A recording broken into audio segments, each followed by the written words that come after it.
Assalamualaikum warahmatullahi wabarakatuh. Waalaikumsalam. Alhamdulillah musholian ala nabiyina Muhammad ibn Abdillah amma ba'du. Alhamdulillah kita bersyukur kepada Allah, kita sudah ketemu lagi malam Sabtu, nggak berasa waktu begitu cepat, dan alhamdulillah kita masih diberikan kesempatan oleh Allah untuk bisa berkumpul di majelis yang mulia ini. Salawat serta salam untuk baginda kita tercinta Rasulullah Muhammad SAW pada seluruh keluarga, sahabat dan pengikutnya sampai akhir zaman.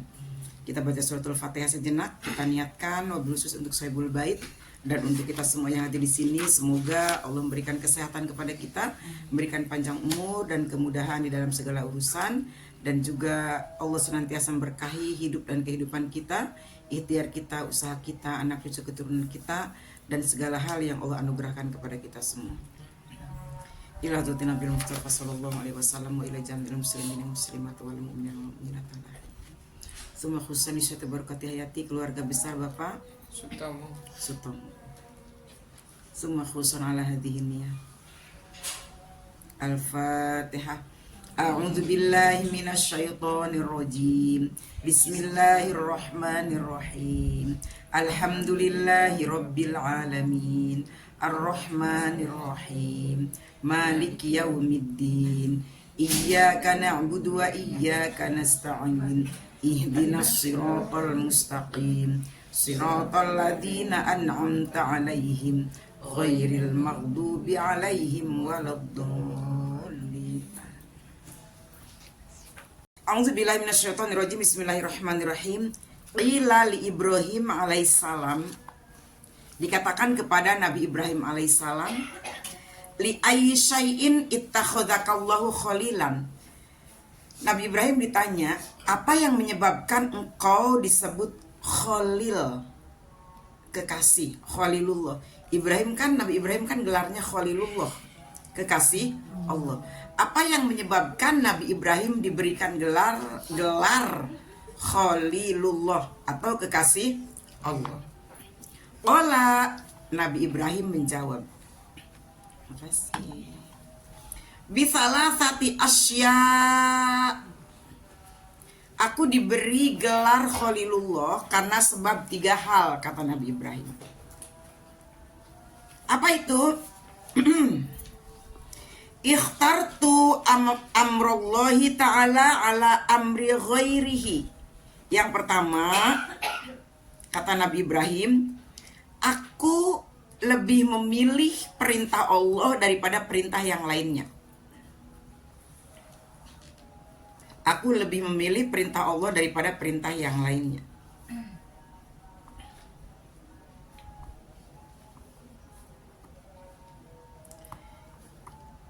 Jadi penyebab Nabi Ibrahim diberi gelar kekasih Allah karena Nabi Ibrahim memprioritaskan Allah di atas segalanya.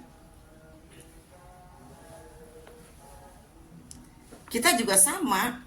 Kenapa kita disebut kekasih suami kita? Karena kita kan lebih memprioritaskan, kan? Gitu. Iya aja lagi. Kadang-kadang perintah Allah aja diabaikan gara-gara memprioritaskan suami, kan gitu ya. Kenapa nggak ngaji? Papanya baru pulang. Gitu kan. Bener nggak? Iya. Padahal makan bisa ya, siapin aja tuh di mejanya teh panas, kopi. Kalau sahabat perempuan yang kata Rasulullah dijamin masuk surga mah, di mejanya ada mangkok, ada lap ya, di dindingnya ada pecut gitu kan ya. Masih ingat nggak? Ingat. Iya. Apa tuh? Tinggal memilih. Iya. Jadi ada seorang perempuan yang dijamin masuk surga, kata Rasulullah bilang ke Siti Aisyah, siapa gitu kan. Itu dia tuh, rumahnya D4H8.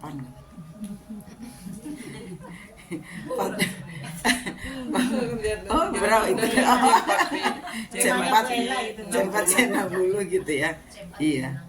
Pas di kesono dicek nggak boleh masuk kan?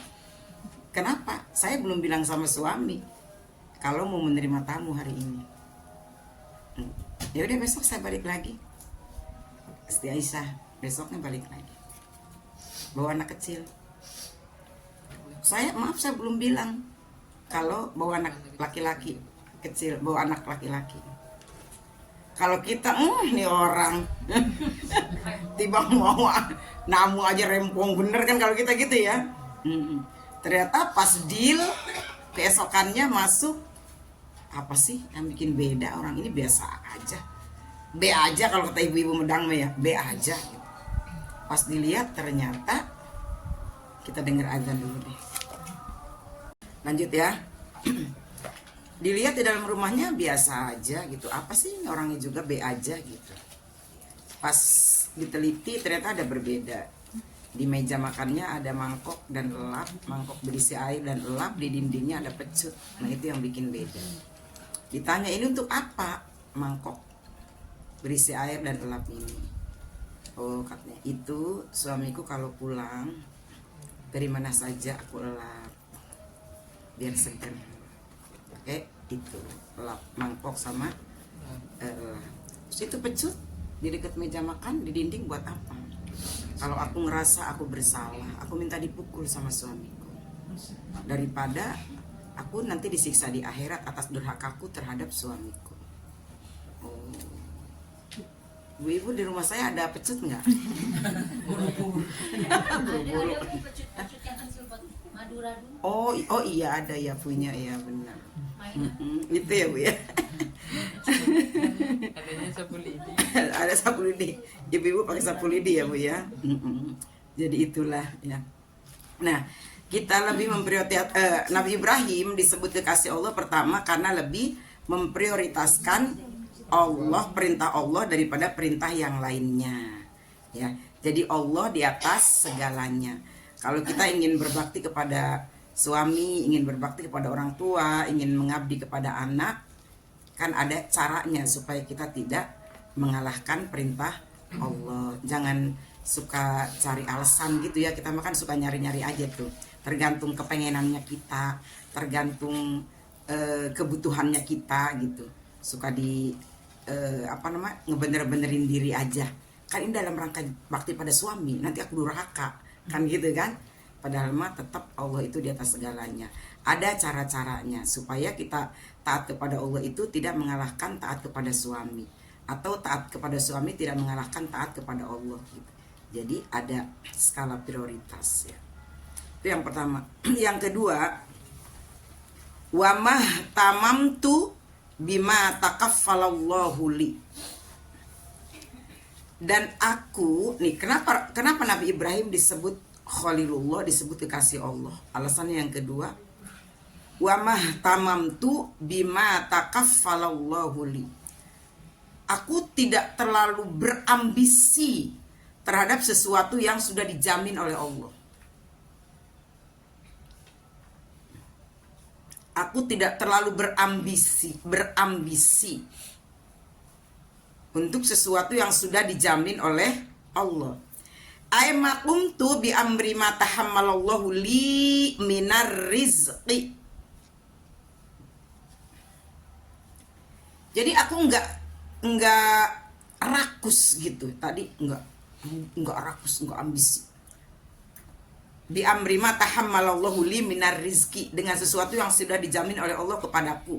Yaitu apa? Minar rizqi. Dari urusan rizki. Rizki yang disebut di sini adalah rizki yang bersifat materi. Karena yang sudah dijamin oleh Allah itu adalah materi. Kita sudah bahas ini ya di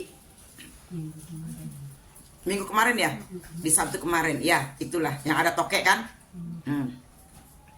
Nabi Ibrahim begitu, nanti lupa lagi itu tokek ya. Nabi Ibrahim begitu.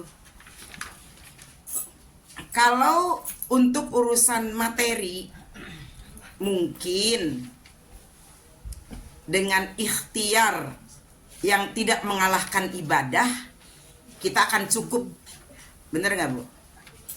Kenapa yang terjadi pada kita, ikhtiar kita itu sering mengalahkan ibadah, kan gitu kan? Ikhtiar kita itu sering melupakan ibadah, mengalahkan. Kenapa? Karena kita bukan cuma menginginkan rezeki yang bersifat materi untuk sekedar hidup kita kan, tapi kita banyak plus-plusnya. Makanya sampai-sampai subuh perjalanan, ini kesiangan udah berangkat kan. Oh, iya. Subuh udah berangkat, dohor pekerjaan, asar masih perjalanan juga, isya kecapean, sebelum subuh udah berangkat lagi, sampai mengalahkan. Harusnya kan nggak seperti itu. Bekerja seperti layaknya bekerja biasa, dan beribadah selayaknya seperti yang Allah perintahkan. Karena sebetulnya waktu-waktu ibadah yang Allah syariatkan kepada kita itu sebetulnya itu demi menjaga kewarasan pikiran kita, ketenangan dan kerilekskan badan kita di dalam bekerja sehari-hari. Sebetulnya kayak gitu. Zuhur kalau kita rehat dulu, makan, sholat, badan jadi rileks, pikiran jadi nggak tegang kan gitu ya. Di basuh air wudu, Allahumma bayyid wajhi, gitu kan? Ya Allah, cerahkan wajahku. Ya Allah, cemerlangkan wajahku. Kan kayak gitu.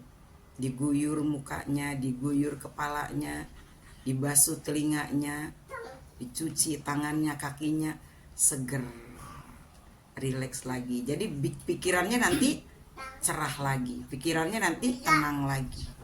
Seperti itu. Asar sama, maghrib sama, isya sama, subuh sama. Jadi bukan mengurangi jam kerja, bukan. Kenapa? Karena ada yang berpendapat, maaf dikit pendapat, bahwa sholat itu cuman buang-buang waktu. Bayangkan mungkin dari mulai keluar dari ruang kerja atau kantor kita atau meja kita, mungkin bisa 30 menit. Mungkin ya, bisa 30 menit sampai selesai. Belum lagi ditambah makan. Wah, bisa 1 jam. Sholat dan makan. Itu buang waktu. Itu secara kasat matanya. Tapi orang bekerja dengan pikiran yang rileks, bahagia, senang, fresh, itu akan berbeda hasilnya dengan orang bekerja dalam kelelahan. Kan gitu ya Bu ya. Makanya Islam mengajarkan sholat itu bukan untuk menekan, bukan untuk membuang waktu, bukan, tapi demi meningkatkan kualitas kerja, demi meningkatkan hasil kerja, demi menstabilkan kondisi si pekerja dari mulai lahir, batin, jasmani dan ruhani, jiwa dan raga. Begitu. Ya. Jadi cari uang ya cari uang. Kerja ya kerja. Ya kalau waktunya sholat kan kayak gitu. Waktunya baca Quran, baca Quran.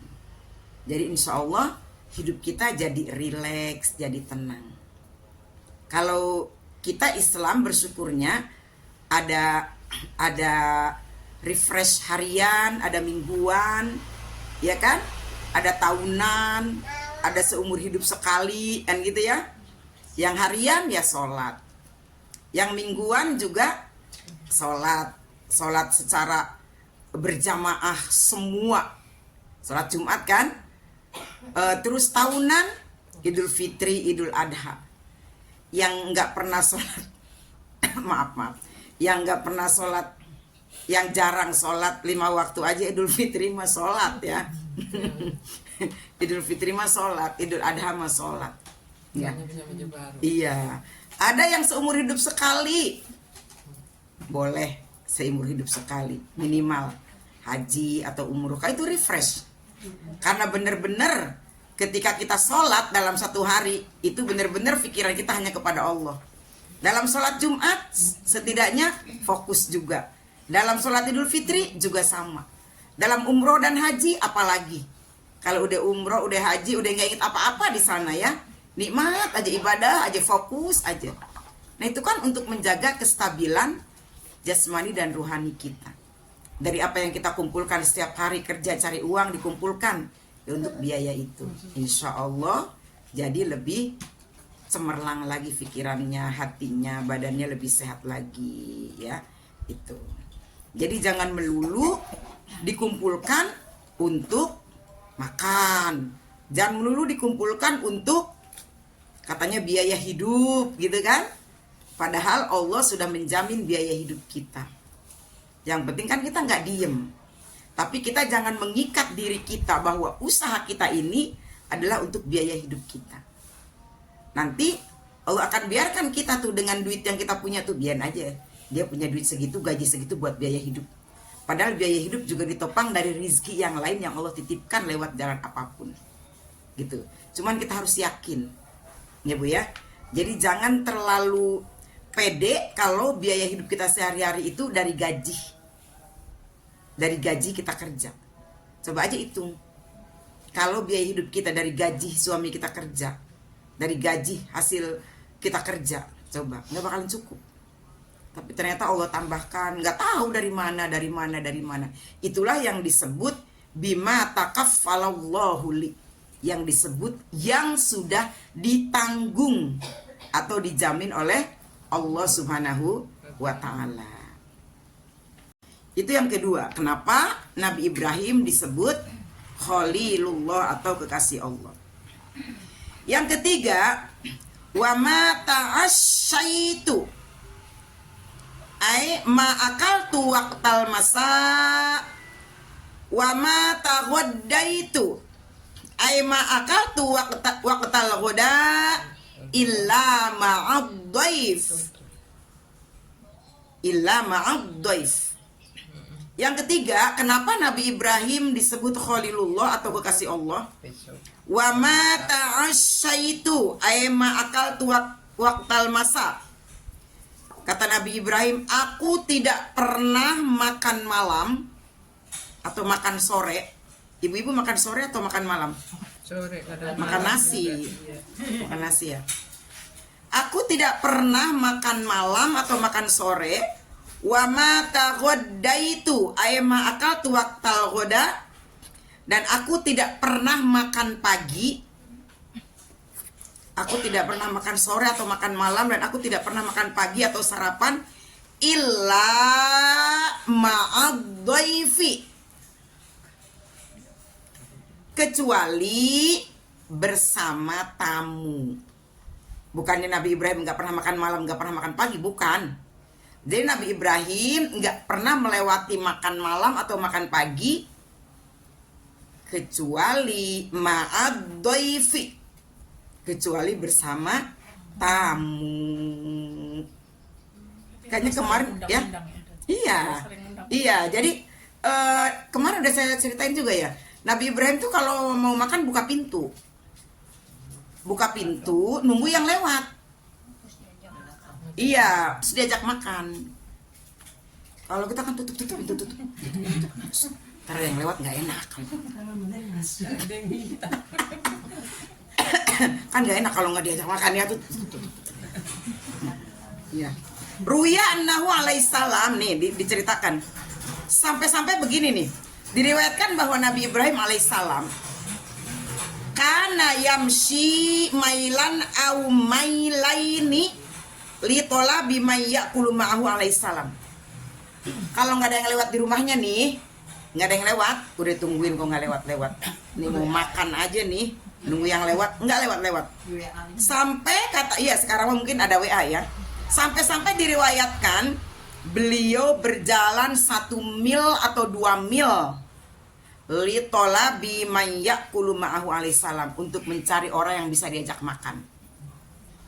Dia jalan dulu tuh ke RT sono kalau kata kita mah, atau nggak WA, makan yuk. Nah,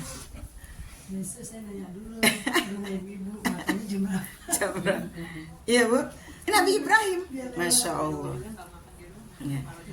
Jadi nggak pernah makan malam, nggak pernah makan pagi kalau tidak bersama orang lain. Tamu kalau ada ke rumahnya, atau dia nunggu buka pintu, nggak ada dia nyari. Lah kita makan nggak maksa-maksa amat ya Bu ya. Bahkan kalau perlu makan ditutup pintu, pagar digembok, terus makan di pojok, pojokannya belakang lemari lagi. Lampu dimatiin sampai nggak kelihatan gitu ya.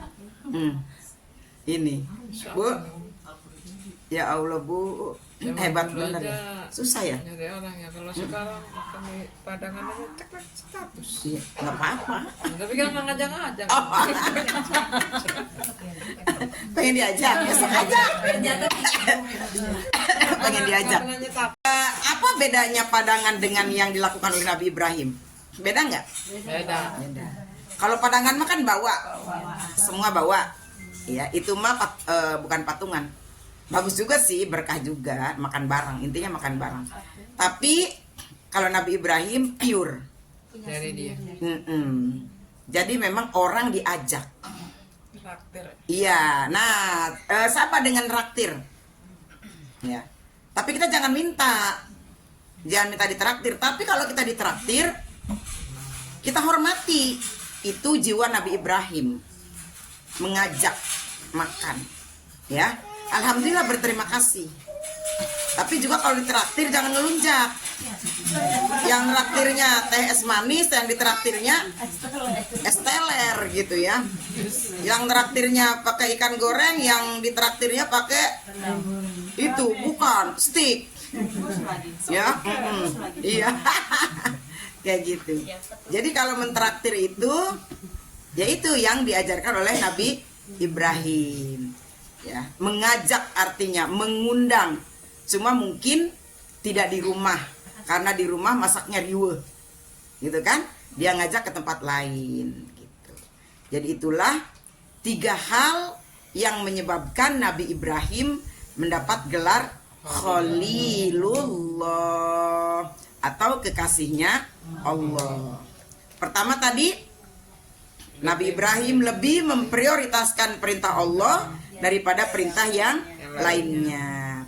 Yang kedua, Nabi Ibrahim tidak berambisi, tidak terlalu berambisi kepada sesuatu yang sudah dijamin oleh Allah, yakni rizki. Kita tetap wajib berikhtiar, wajib berusaha, tapi jangan mengalahkan ibadah gitu. Terus yang ketiga, Nabi Ibrahim tidak pernah makan malam, tidak pernah makan pagi, kecuali dengan tamu. Bahkan kalau beliau tidak menemukan orang yang diajak makan, beliau akan keluar rumah bermil-mil jauhnya untuk mencari orang yang bisa atau mau diajak makan.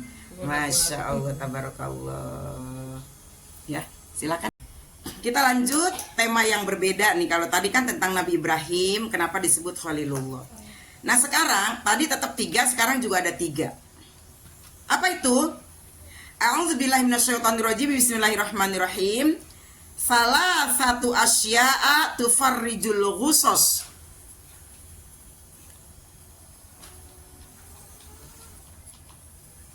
Salah satu asya tufarrijul ghusos.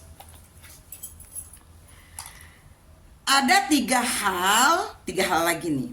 3 aja, jangan banyak-banyak. Ada 3 hal yang bisa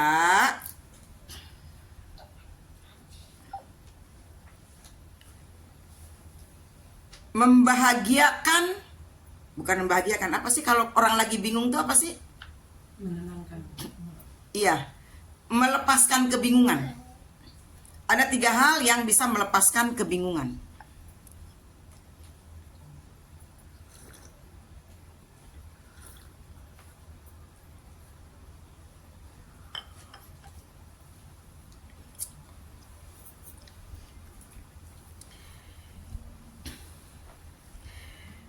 Taksiful ghumum. Taksiful ghumum itu membuka kebingungan, ya, mengurai ya, mengurai, melepaskan.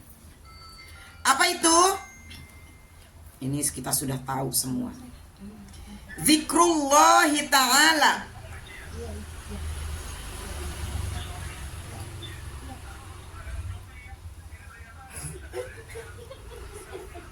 Iya.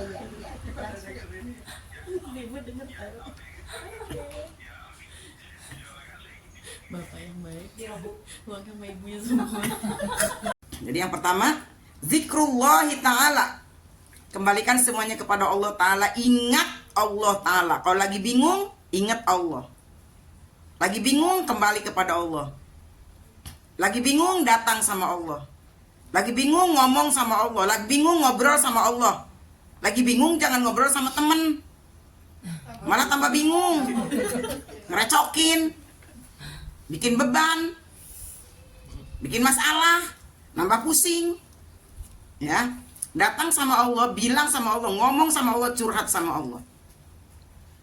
Kita sudah tahu curhatnya sama Allah, sholat.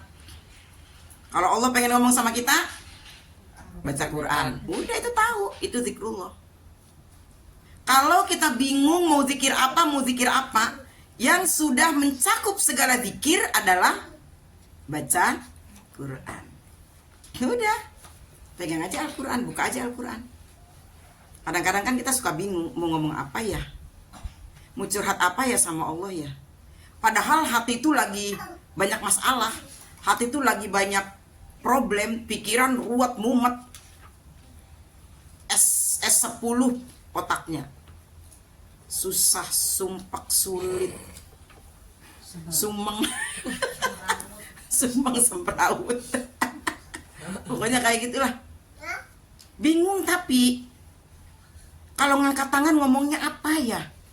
Pengen banyak yang diomongin tapi nggak ngerti harus ngomong apa. Banyak yang dipikirin tapi harus yang dikeluarin apa? Nggak ngerti. Kadang-kadang kita jatuh pada kondisi kayak gitu ya kan? Apa ya?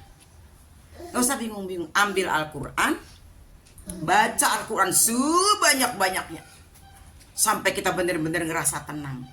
Karena baca Al-Quran itu awal-awal ya memang masih bingungnya tuh, masih ini terus, ngerti nggak ngerti terus, baca aja, baca terus.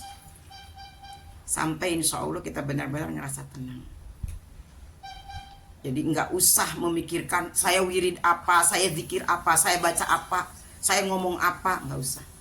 Kembali, ambil aja kalamullah, ambil Al-Quran. Itu yang paling mudah dan paling luar biasa. Ya. Cuman memang mengawali bukanya itu yang kadang iya, males. Menurut kita suntuk, kita bingung itu buka HP, scroll TikTok, menurut kita. Malah tambah puyeng.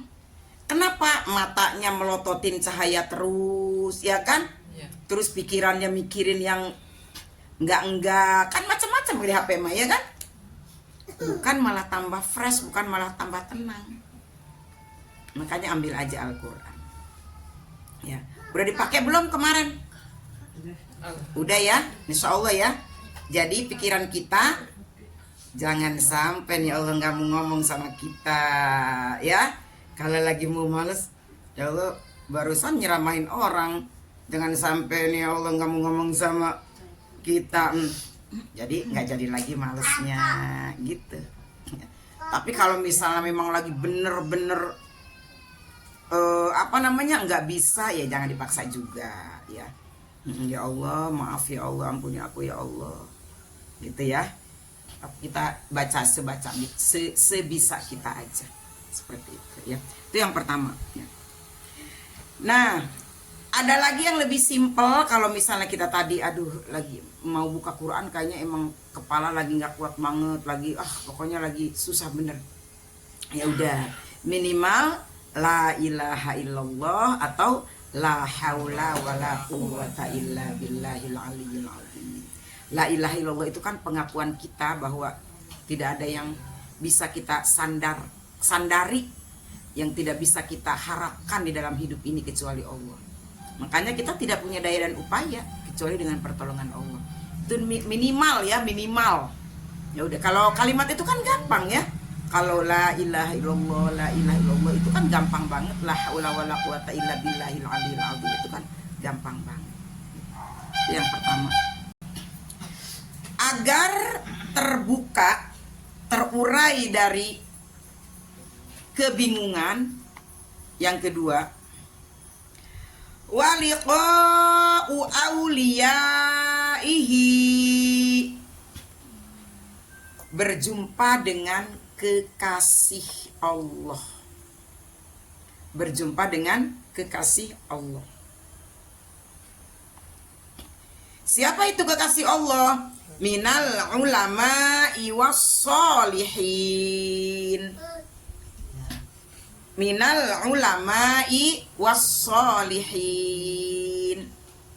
Para ahli ilmu dan orang-orang soleh. Kalau kita lagi bingung, jangan sembarangan ketemu orang. Kalau kita lagi bingung, jangan sembarangan curhat sama orang. Kalau lagi bingung, jangan mudah percaya sama orang. Kenapa? Segampang-gampangnya setan menyesatkan itu adalah kepada orang yang lagi bingung. Gitu. Orang bingung mah kelihatan kan? Kita misalnya ke pasar, bingung. Kan dari ekspresi, dari palangak-polongoknya, dari cara jalannya, kelihatan ya. Nah itu nanti ditangkap tuh sama orang-orang yang berkepentingan terhadap kebingungan orang lain gitu. Mungkin mau ditipu, naudzubillah ya, atau mungkin dihipno dan lain sebagainya. Banyak. Jangan juga cerita kepada sembarang orang. Siapa tahu orang yang kita ajak cerita, ajak curhat itu justru akan menggunakan kebingungan kita untuk kepentingan dia. Bisa jadi kan? Seorang ibu-ibu bingung ngadepin suaminya di rumah. Dia curhat sama teman kantornya yang cowok. Aku bingung kalau di rumah, serba salah, masak salah, nggak masak salah, telat salah, nggak telat salah, dandan salah, nggak dandan salah. Emang suami kamu kayak gitu? Kata si cowok. Iya, aku bingung ngadepinnya. Kata si cowok itu, ya kalau aku mah terima aja istri apa adanya. Waduh, gaya. Udah mulai tuh ngasih solusi ya kan? Hati-hati, jangan salah orang. Bingung masalah ekonomi, cerita kepada orang yang salah. Disalahgunakanlah kita, kan gitu ya? Takut. Datang kepada orang yang kira-kira bisa membawa solusi buat kita. Kita punya temen banyak, cari temen yang kira-kira bisa memberikan jalan keluar dari kebingungan kita. Orang yang baik, orang yang berilmu, orang-orang soleh, insya Allah. Ya, jangan datang ke Pak Soleh. Ya, Pak Soleh itu kan suaminya Bu Minah. Jadi jangan cerita ke Pak Soleh ya. Nanti diomelin Bu Minah ya, gitu. Ya, orang yang soleh. Jadi kalau bingung, liqa'u auliyaihi, jumpai, temui, datangi kekasih-kekasih Allah. Siapa itu? Para ahli ilmu dan orang-orang soleh. Boleh cerita bukan dalam rangka gibah. Ya, boleh cerita bukan dalam rangka gibah karena kita ingin mendapatkan solusi, ingin mendapatkan jalan keluar dari permasalahan dan kebingungan kita. Kalau kita pengen dapat solusi atau pencerahan atau jalan keluar dari kebingungan dan permasalahan kita, nggak mungkin kan kalau kita nggak ceritain permasalahannya itu sendiri, nggak mungkin ya. Sekali lagi, jangan salah orang. Terus yang ketiga, apa sih yang bisa mengurai atau melepas kebingungan? Wa kalamul hukama. Wa kalamul hukama. Kata-kata bijak. Apa sih kata-kata bijak? Alladzi yadullu ala khairoid dunya wal akhirah. Perkataan para ahli hikmat, perkataan para ahli bijak atau perkataan bijak adalah alladzi yadullu ala khairoid dunya wal akhirah. Kata-kata yang menunjukkan untuk kebaikan dunia dan akhirat. Kata-kata yang menunjukkan kebaikan dunia dan akhirat.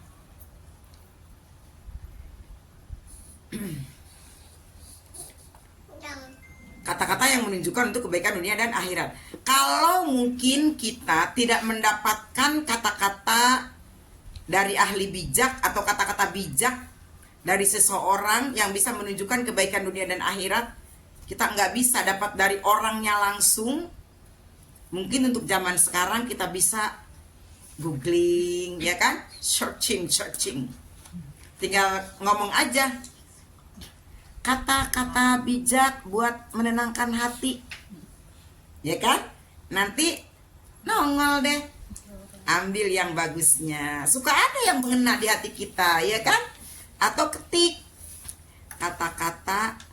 kata-kata bijak atau misalnya motivasi Islam gitu ya, motivasi Islam tentang kebaikan dunia dan akhirat, klik nanti ada. Jadi sekarang mah lebih gampang, kita baca, kita resapi gitu. Atau kalau mau ibu-ibu tulis.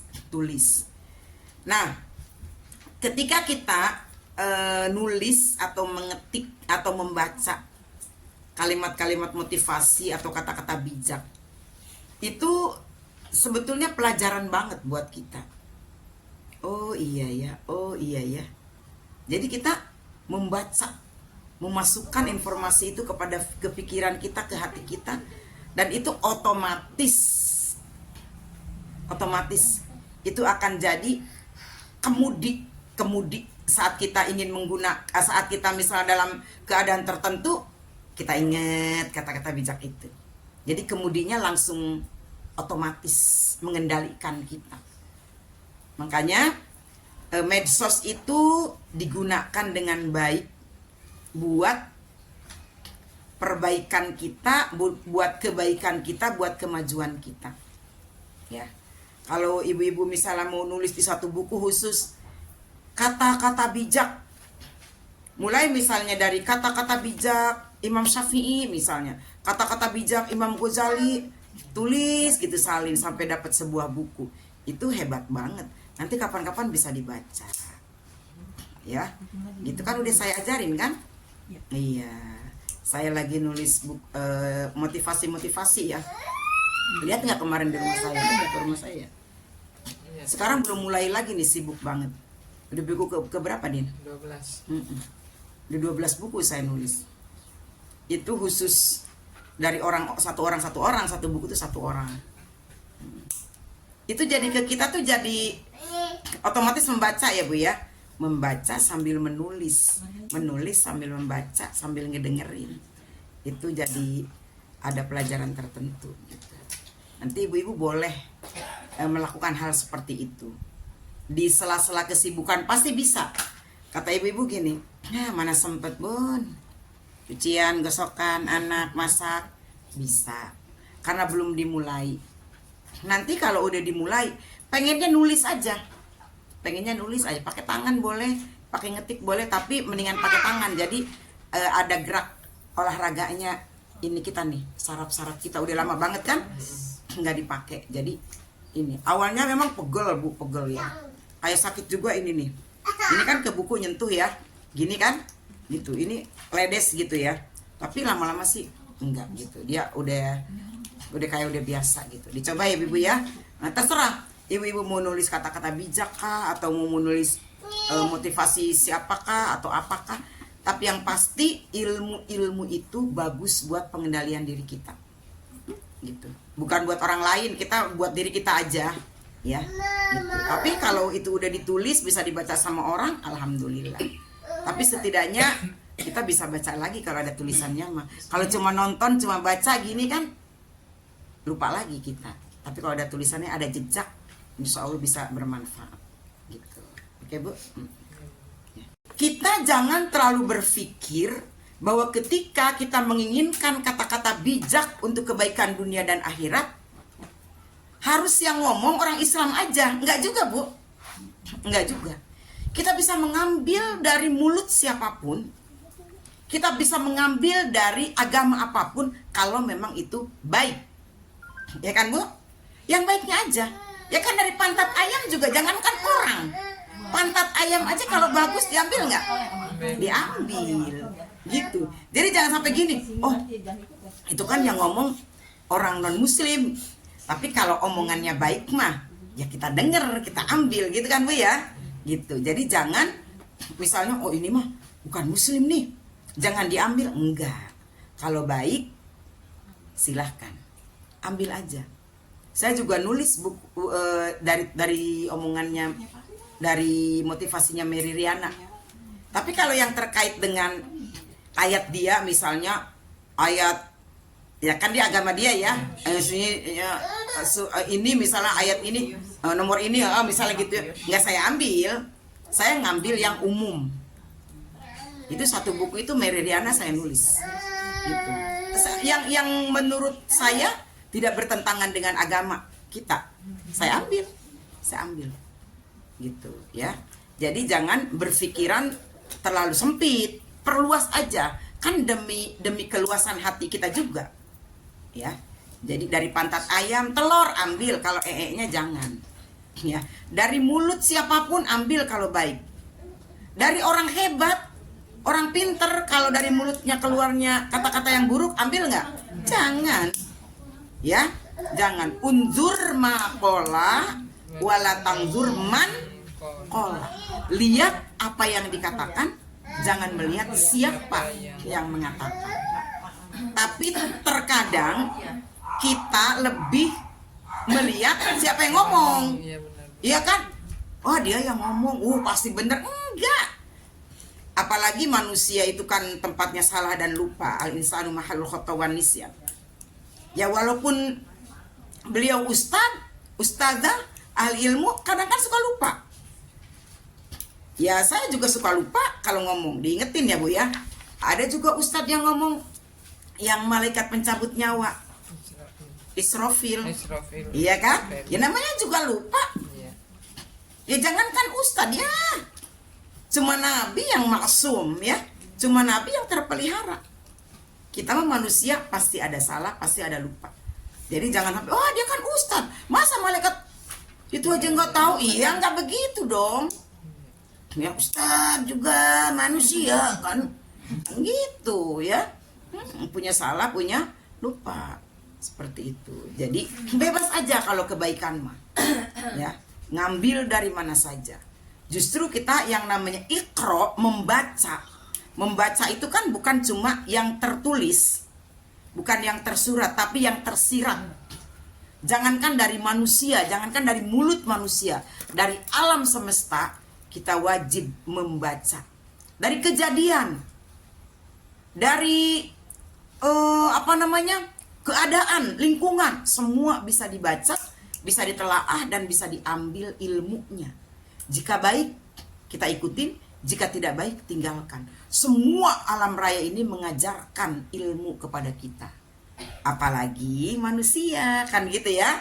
Jadi boleh saja mengambil dari mana saja kalau itu hal yang baik, yang bisa menunjukkan kepada kita untuk kebaikan dunia dan akhirat. Begitu ya. Mudah-mudahan bermanfaat. Ada yang mau di-share lagi, mau ditanya lagi?